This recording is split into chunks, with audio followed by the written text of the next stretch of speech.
മടിയിലിരുത്തി വിരലാൽ കുരിശു വരപ്പിച്ച സന്ധ്യകളും ഇളം മുട്ടിൽ കൈകൾ കൂപ്പി ഈശോയ്ക്കുമ്മ കൊടുത്തതും ഇന്നും എന്നോർമ്മയിൽ വീണ്ടും തെളിയുന്നു. തിരിച്ചു നടക്കാൻ കൊതിക്കുന്നു, തിരിച്ചു നടക്കാൻ കൊതിക്കുന്നു. അമ്മ മടിയിലിരുത്തി വിരലാൽ കുരിശു വരപ്പിച്ച സന്ധ്യകളും ഇളം മുട്ടിൽ കൈകൾ കൂപ്പി ഈശോയ്ക്കുമ്മ കൊടുത്തതും ഇന്നും എന്നോർമ്മയിൽ വീണ്ടും തെളിയുന്നു. തിരിച്ചു നടക്കാൻ കൊതിക്കുന്നു, തിരിച്ചു നടക്കാൻ കൊതിക്കുന്നു.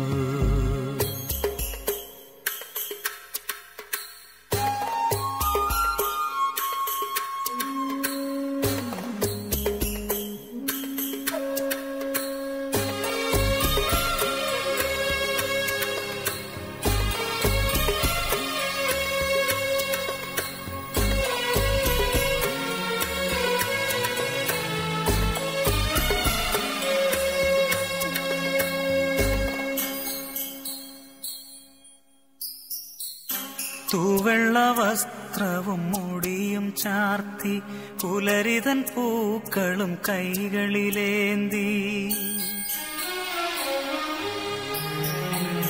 തൂവെള്ള വസ്ത്രവും മുടിയും ചാർത്തി പുലരിതൻ പൂക്കളും കൈകളിലേന്തി അൾത്താര മുന്നിൽ കൈകുപ്പി നിന്ന് ആദ്യ കുർബാന തന്നോർമ്മകളും പച്ചകടാതെ മനസ്സിൽ നിറയുമ്പോൾ തിരിച്ചു നടക്കാൻ കൊതിക്കുന്നു, തിരിച്ചു നടക്കാൻ കൊതിക്കുന്നു.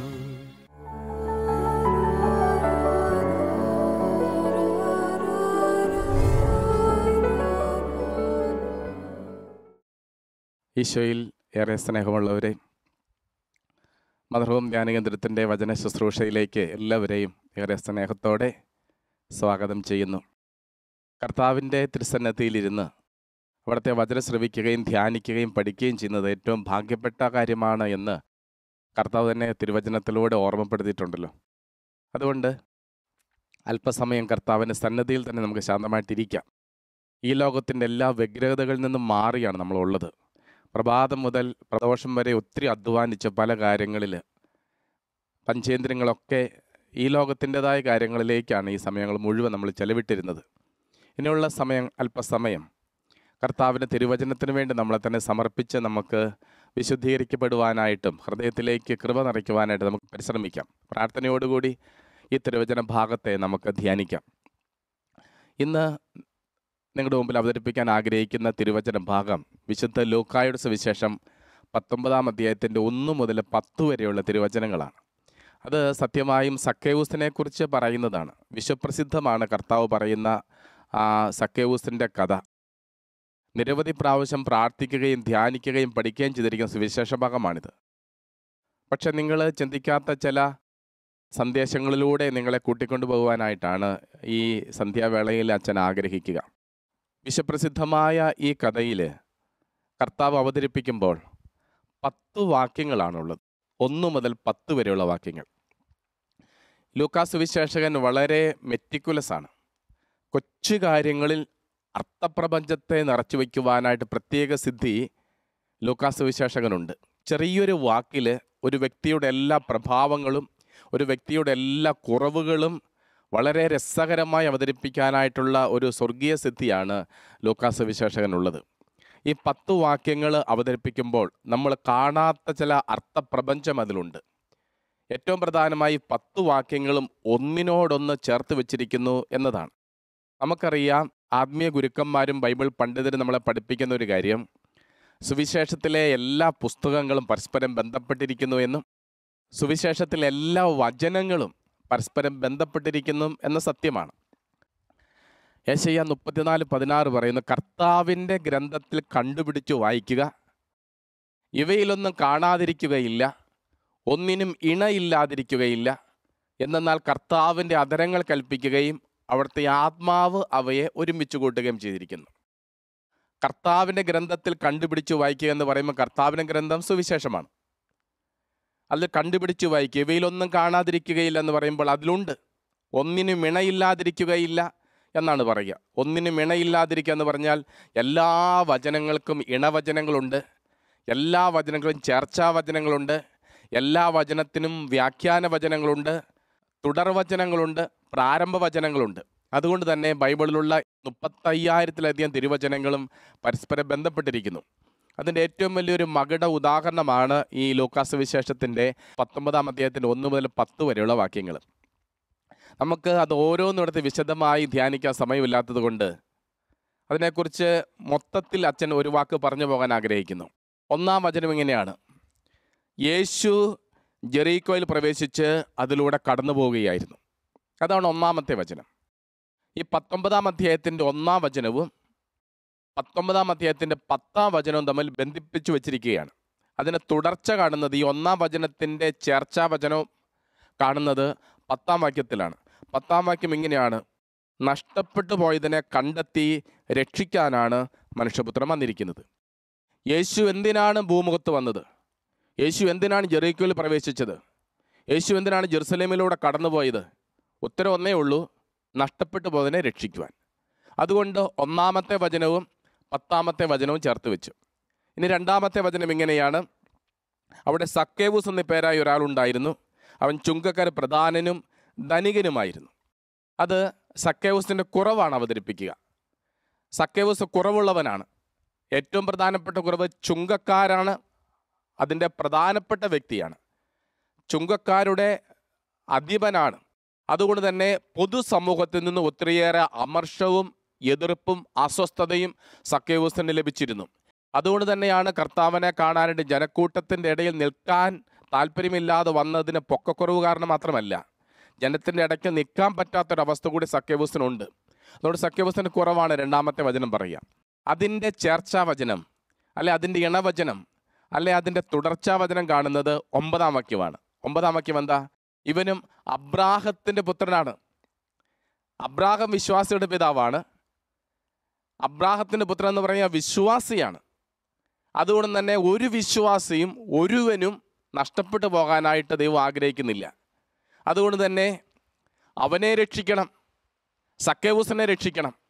അപ്പോൾ 1-ാം വാക്യവും 10-ാം വാക്യവും 2-ാം വാക്യവും 9-ാം വാക്യവും 3-ാം വാക്യവും 8-ാം വാക്യവും 4-ാം വാക്യവും 7-ാം വാക്യവും 5-ാം വാക്യവും 6-ാം വാക്യവും പരസ്പരം ബന്ധിപ്പിച്ചാണ് ഇരിക്കുക. 5-ാം വാക്യം ഇതാണ്: അവിടെ എത്തിയപ്പോൾ അവൻ മുകളിലേക്ക് നോക്കി പറഞ്ഞു, സക്കേവൂസ് വേഗം ഇറങ്ങി വരിക. അതിൻ്റെ തുടർച്ചാ വചനം കാണുന്ന 6-ാം വാക്യമാണ്. അവൻ തിടുക്കത്തിൽ ഇറങ്ങിച്ചെന്ന് സന്തോഷത്തോടെ അവനെ സ്വീകരിച്ചു. അപ്പം അങ്ങനെ എല്ലാ വചനങ്ങളും പരസ്പരം ബന്ധപ്പെട്ടിരിക്കുന്നു.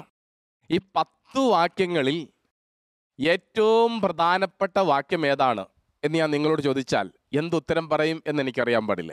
1 മുതൽ 10 വരെയുള്ള വാക്യങ്ങളിൽ ഏറ്റവും പ്രധാനപ്പെട്ട വാക്യം ഏതാണെന്ന് ചോദിച്ചാൽ അതിൻ്റെ ഒത്ത നടുവിലുള്ള വചനമാണ്.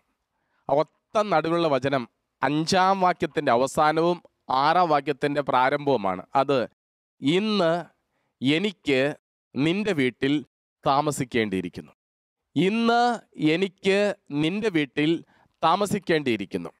പ്രിയപ്പെട്ടവരെ, ദൈവം ജീവിതത്തിലേക്ക് നിറഞ്ഞ് പൂർണ്ണമാകുന്ന ഏറ്റവും വലിയ ഒരവസ്ഥയെക്കുറിച്ചാണ് ആ സൂചന പറയുക.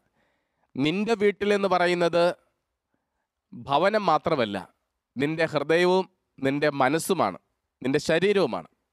അതുകൊണ്ട് തന്നെ ക്രിസ്തു ഏതെങ്കിലും ഒരു വീട്ടിൽ പോയിട്ട് ആ വ്യക്തികളുടെ ഹൃദയത്തിൽ പ്രവേശിക്കാനായില്ല എന്ന് പറഞ്ഞാൽ കർത്താവ് ആ ഭവനത്തിൽ പോയതിൻ്റെ അർത്ഥം എന്താ?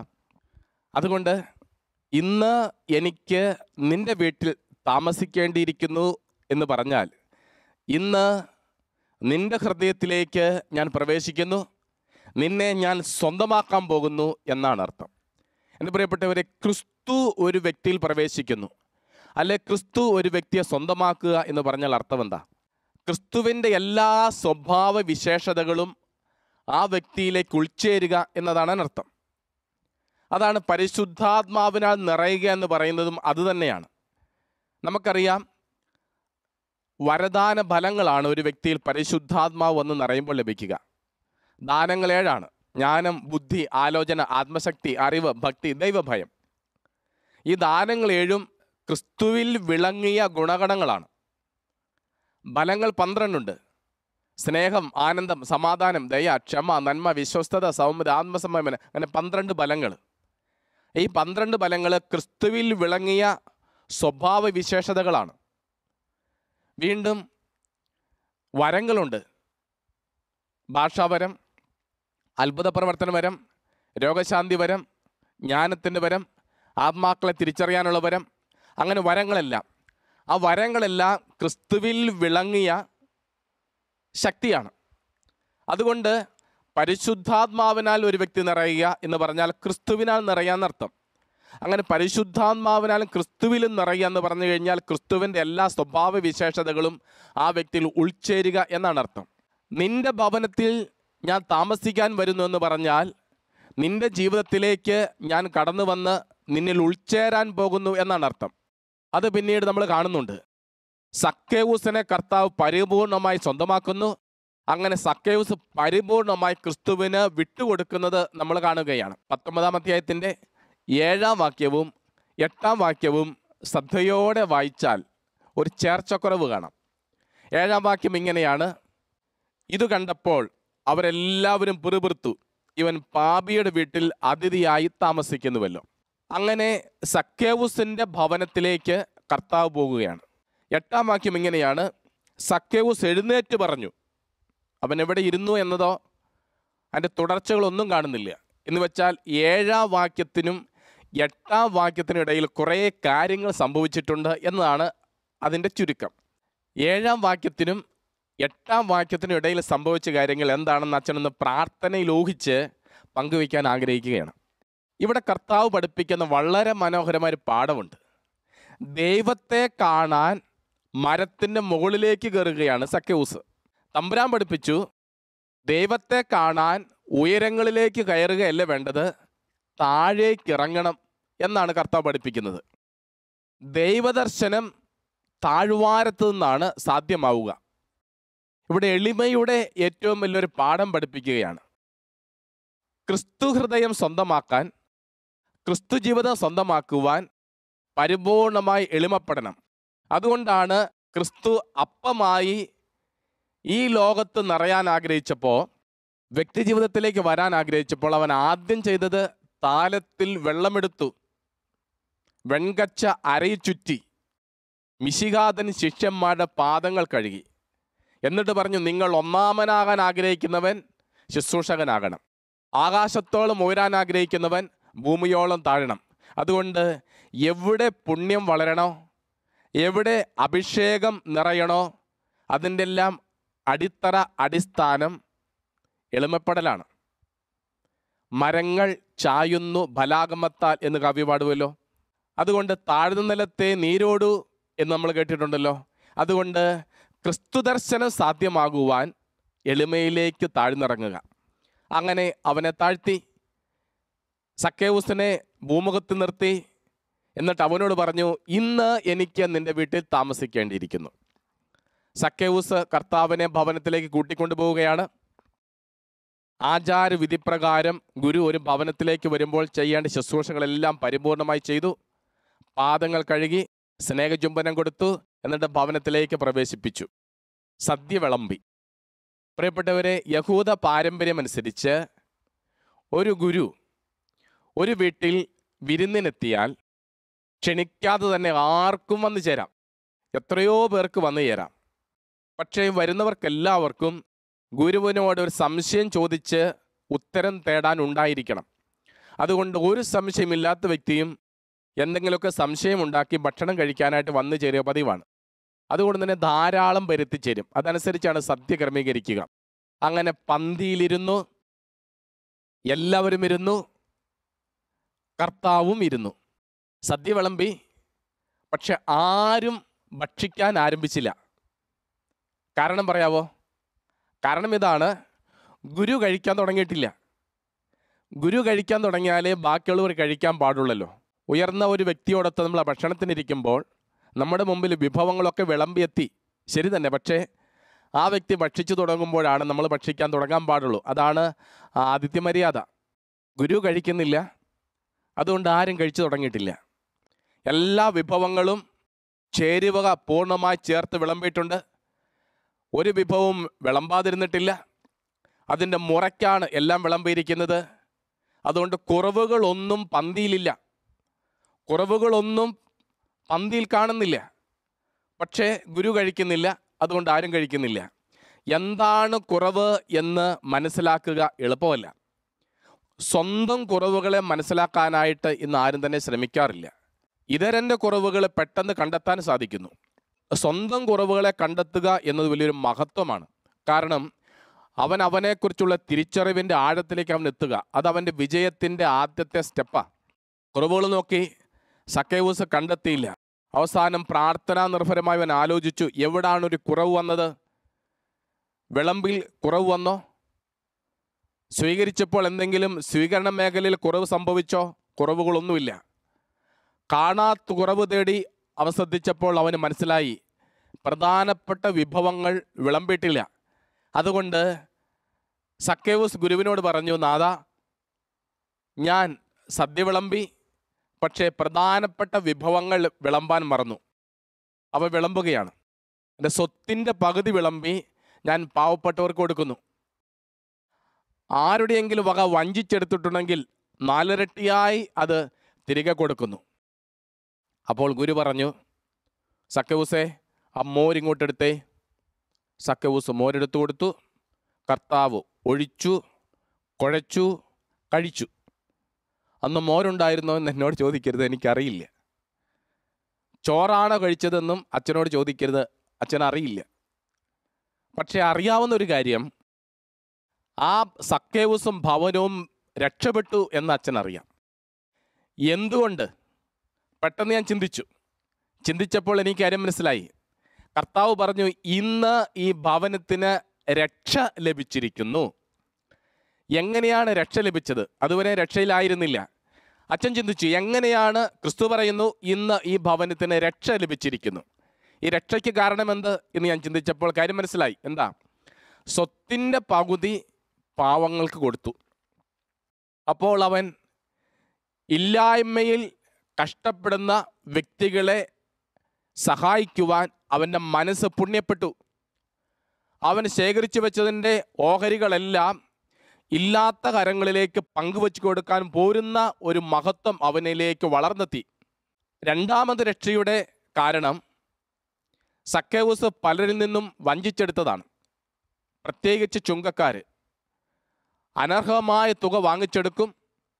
എന്നിട്ട് നിശ്ചയിക്കപ്പെട്ട തുക റോമൻ ട്രഷറിയിൽ അടയ്ക്കും. ബാക്കിയുള്ളത് സ്വന്തമായി ഉപയോഗിക്കും. പരാതിപ്പെടാൻ ആർക്കും പറ്റില്ല. പരാതിപ്പെട്ടാൽ ടാക്സ് അല്ലെങ്കിൽ കപ്പം നികുതി തരുന്നില്ല എന്ന് റോമൻ പടയാളികൾ പരാതി കൊടുക്കുകയും പടയാളികൾ അറസ്റ്റ് ചെയ്യുകയും ചെയ്യും. അതുകൊണ്ട് ചുങ്കക്കാർ ചോദിക്കുന്നത്രയും കൊടുക്കാൻ ബാധ്യസ്ഥരാണ്. അങ്ങനെ അനേകരുടെ വാങ്ങിവെച്ചതാണ് സക്കേവൂസ് ഇത്രയും സ്വത്താക്കിയത്. അതുകൊണ്ട് തന്നെ സമൂഹത്തിലുള്ള എല്ലാവരോടും തന്നെ അകൽച്ചയിലാണ്, പിണക്കത്തിലാണ്, വൈരാഗ്യത്തിലാണ്. ഇപ്പോൾ എന്തു ചെയ്തു? സ്വത്ത് ആരുടെയെങ്കിലും വഞ്ചിച്ചെടുത്തിട്ടുണ്ടെങ്കിൽ 4 ഇരട്ടിയായി തിരികെ കൊടുത്തു. 4 ഇരട്ടിയായി തിരികെ കൊടുക്കുമ്പോൾ സമൂഹത്തിലുള്ള എല്ലാ വ്യക്തികളോടുള്ള പിണക്കം, അസ്വസ്ഥത, അകൽച്ച, വൈരാഗ്യ ചിന്തകൾ ഇതെല്ലാം മാറി സ്നേഹത്തിൽ ഒന്നായി. അപ്പോൾ ബലത്തിൻ്റെ രക്ഷയ്ക്ക് 2 കാരണമാണ്. ഒന്ന്, ഇല്ലായ്മയിൽ സഹായിക്കാനായിട്ട് മനസ്സ് പുണ്യപ്പെട്ടു. പാവങ്ങളെ സഹായിക്കാനായിട്ട് തീരുമാനമെടുത്തു. സ്വന്തം അധ്വാന ഫലം കൊണ്ട് സഹായിക്കുന്നു. പിണക്കവോ അസ്വസ്ഥതയുള്ള എല്ലാവരുമായി രമ്യപ്പെട്ടിരിക്കുന്നു.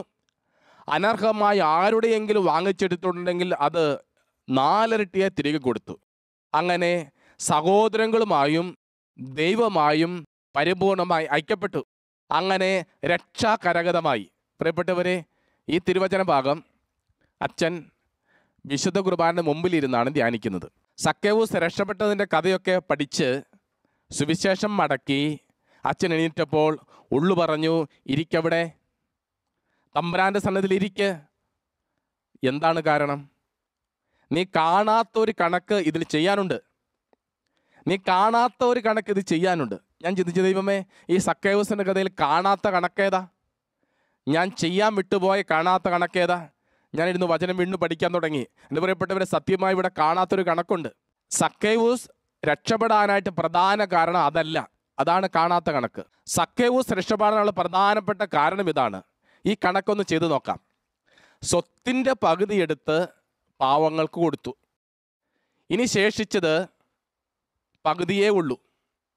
സക്കേവൂസ് പറയുകയാണ്, ആരുടെയെങ്കിലും വക വഞ്ചിച്ചെടുത്തിട്ടുണ്ടെങ്കിൽ 4 ഇരട്ടിയായി തിരികെ കൊടുക്കുന്നു. സക്കേവൂസിൻ്റെ സ്വത്ത് 3/4 ഭാഗവും ഒരുപക്ഷെ പരിപൂർണമായും വഞ്ചിച്ചെടുത്തതാ, അർഹതയില്ലാതെ നേടിവെച്ചതാ. അത് 4 ഇരട്ടിയായി കൊടുക്കണമെങ്കിൽ ശേഷിച്ച പകുതി കൊണ്ട് പറ്റില്ല. സ്വത്തിൻ്റെ പകുതി പാവങ്ങൾക്ക് കൊടുത്തു, ശേഷിച്ച പകുതി കൊണ്ട് വഞ്ചിച്ചെടുത്തവരുടെ 4 ഇരട്ടിയായി കൊടുക്കാനില്ല. അപ്പോൾ എങ്ങനെ അത് ചെയ്യും? ഇവിടെ വലിയൊരു സൂചന വചനം നൽകുകയാണ്. ആ സൂചന എന്താ? അവനെ തന്നെ പരിപൂർണമായി കൊടുത്താൽ ഒരു 30 വെള്ളിക്കാശ് കിട്ടാം. അവൻ്റെ ഭാര്യയെ വിറ്റാലും ഏകദേശം അത്ര പൈസ തന്നെ കിട്ടുമെന്ന് വിചാരിച്ചേക്കാം. മക്കളെ എല്ലാം വിറ്റാൽ അടിമകൾക്ക് കിട്ടുന്ന കുറേ തുക കിട്ടിയേക്കാം. എങ്കിലും 4 ഇരട്ടിയായി കൊടുക്കാനുണ്ടോ? വചനം നമ്മളെ പഠിപ്പിക്കുന്നൊരു കാര്യം, നിന്റെ ഉള്ളും ഉള്ളായ്മയും ഒന്നും ബാക്കി വയ്ക്കാതെ പരിപൂർണമായി ദൈവസന്നിധിയിൽ സമർപ്പിക്കുമ്പോഴാണ് ക്രിസ്തു ഹൃദയം നിന്റെ ഹൃദയമായി ഉൾച്ചേരുന്നത്, ഒന്നാകുന്നത്. അവിടെയാണ് രക്ഷ കരഗതമാകുന്നത്. സത്യത്തിൽ പ്രിയപ്പെട്ടവരെ, നമുക്ക് സ്വന്തമായി ഒന്നുമില്ല. അതാണ് എൻ്റെ സത്യം. പൗലോസ്ലീഹ കൊറിന്തോസുകാർക്ക് എഴുതിയ 1-ാം ലേഖനം 4-ാം അധ്യായത്തിൻ്റെ 7-ാം വാക്യത്തിൽ അത് വളരെ പ്രത്യേകമായി ചോദിക്കുന്നുണ്ട്. സ്ലീഹ ചോദിക്കുക എങ്ങനെയാണ്? വിശേഷവിധിയായി നിനക്ക് എന്ത് മഹാത്മ്യമാണുള്ളത്? എന്നിട്ട് സ്ലീഹ ചോദിക്കുക, ദാനമായി ലഭിച്ചതല്ലാതെ നിനക്കെന്തുണ്ട്? എല്ലാം ദാനമായിരിക്കെ ഒന്നും ദാനമല്ല എന്ന മട്ടിൽ നീ അഹങ്കരിക്കുന്നതെന്ത്? പ്രിയപ്പെട്ടവരെ, എന്താ ഈ എല്ലാം ദാനമായി ലഭിച്ചിരിക്കുന്നത് പറയുമ്പോൾ സത്യമാണ്. സ്വന്തം ജീവൻ പോലും, സ്വന്തം ജീവൻ, ശരീരം, സ്വത്തുവകകൾ സർവവും ദൈവത്തിന് ദാനമാണ്. എസെക്കിയേൽ 18:4, എല്ലാവരുടെയും ജീവൻ എൻ്റേതാണ്, പിതാവിൻ്റെ ജീവൻ എന്ന പോലെ പുത്രൻ്റെ ജീവനും എനിക്കുള്ളതാണ്. ജീവനും ശരീരവും എല്ലാം ദൈവത്തിൻ്റെ ദാനമാണ്. ഉടയവൻ്റെ മുമ്പിൽ ഉള്ളത് മുഴുവനും, മനസ്സും ശരീരവും ആയുസ്സും സ്വത്തുവകകളും എല്ലാം പരിപൂർണമായി സമർപ്പിച്ച് അവനാണ് സമ്പത്തെന്ന് തിരിച്ചറിഞ്ഞ് ക്രിസ്തുവിൽ ഹൃദയം ചേർക്കുമ്പോഴാണ് ഒരു വ്യക്തി പരിപൂർണമായും രക്ഷിക്കപ്പെടുക. അതാണ് ഗലാത്യ ലേഖനം 2:20 പറയുക, ഇനി ഞാനല്ല, ക്രിസ്തു എന്നിൽ ജീവിക്കുന്നു. ക്രിസ്തു എന്നിൽ ജീവിക്കുന്നു എന്ന് പറയുമ്പോൾ അർത്ഥമാക്കുന്നത് എന്താ? ക്രിസ്തുവിൻ്റെ സ്വഭാവത്താൽ ഞാൻ നിറഞ്ഞിരിക്കുന്നു എന്നാണ്. എന്ന് വെച്ചാൽ പരിശുദ്ധാത്മാവിൻ്റെ വരദാന ഫലങ്ങളിൽ നിറഞ്ഞ് പരിപൂർണ അഭിഷേകത്തോടെ ഒരു വ്യക്തി ജീവിക്കുമ്പോഴാണ് ക്രിസ്തു നിറയുന്നത്. അവനാണ് സമ്പത്തുള്ളവൻ, അവനാണ് ധനാട്യൻ. റോമാലേഖനം 10-ാം അധ്യായത്തിൽ പറയുന്നുണ്ടല്ലോ, തന്നെ വിളിച്ചപേക്ഷിക്കുന്നവരുടെ മേൽ അവിടുന്ന് സമ്പത്ത് വർഷിക്കും. അത് ക്രിസ്തു നിറയുന്നതാണ്. അതുകൊണ്ട് പ്രിയപ്പെട്ടവരെ, ഇന്ന് ഈ ഭവനം രക്ഷ പ്രാപിച്ചിരിക്കുന്നു എന്ന് പറഞ്ഞാൽ ഇന്ന് നിന്റെ ജീവിതവും നിന്റെ കുടുംബവും ക്രിസ്തുവിനാൽ നിറഞ്ഞിരിക്കുന്നു എന്നാണ്. അത് അനേകർക്ക് അനുഗ്രഹവും അഭിഷേകവുമായി മാറും. ഒരു നിമിഷം നമുക്ക് കണ്ണുകളടയ്ക്കാം. ശാന്തമായ ഒരു നിമിഷം ഇരുന്നു കൊണ്ട് പ്രിയപ്പെട്ടവരെ, നമുക്കൊന്ന് ആത്മശോധന ചെയ്യാം. ദൈവ സ്വഭാവത്തിൽ ഇത്തിരിയെങ്കിലും വളരാൻ എനിക്ക് സാധിച്ചോ?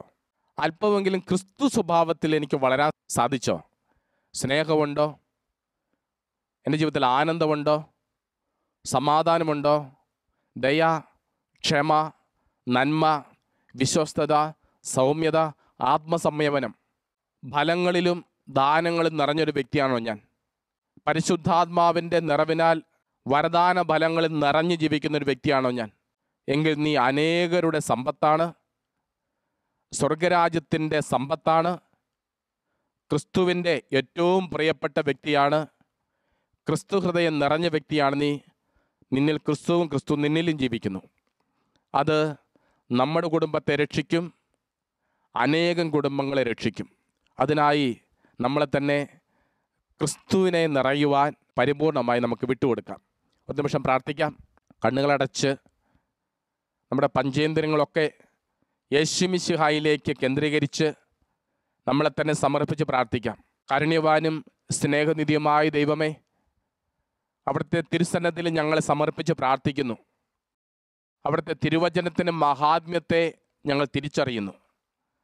അങ്ങിയിൽ നിറഞ്ഞു ജീവിക്കുന്നതാണ് ഭാഗ്യപ്പെട്ട ജീവിതമെന്ന് തിരിച്ചറിയുന്നു. അങ്ങനെയെങ്കിൽ അത് എൻ്റെ രക്ഷയും എന്നോടൊപ്പമുള്ള അനേകരുടെ രക്ഷയുമായി മാറുന്നു. അനേകർക്കുള്ള രക്ഷ എന്നിൽ ഞാൻ കണ്ടെത്തുന്നു. എൻ്റെ ദൈവമേ, നിൻ്റെ ശുശ്രൂഷകനായി ജീവിക്കുവാൻ, നിന്നിൽ നിറഞ്ഞു ജീവിക്കുവാൻ കൃപ നൽകണമേ. എന്നെ സമീപിക്കുന്ന എല്ലാ വ്യക്തികളിലും നിൻ്റെ അഭിഷേകം നിറച്ചു കൊടുക്കുവാൻ തക്ക വിധത്തിൽ കൃപയിൽ എന്നെ വളർത്തണമേ എന്ന് പ്രാർത്ഥിക്കുന്നു. യേശുവിൻ്റെ നാമത്തിൽ പ്രാർത്ഥിക്കുന്നു. പ്രാർത്ഥന കേൾക്കണമേ. ആമേൻ. ഈശോ നിങ്ങളെ അനുഗ്രഹിക്കട്ടെ.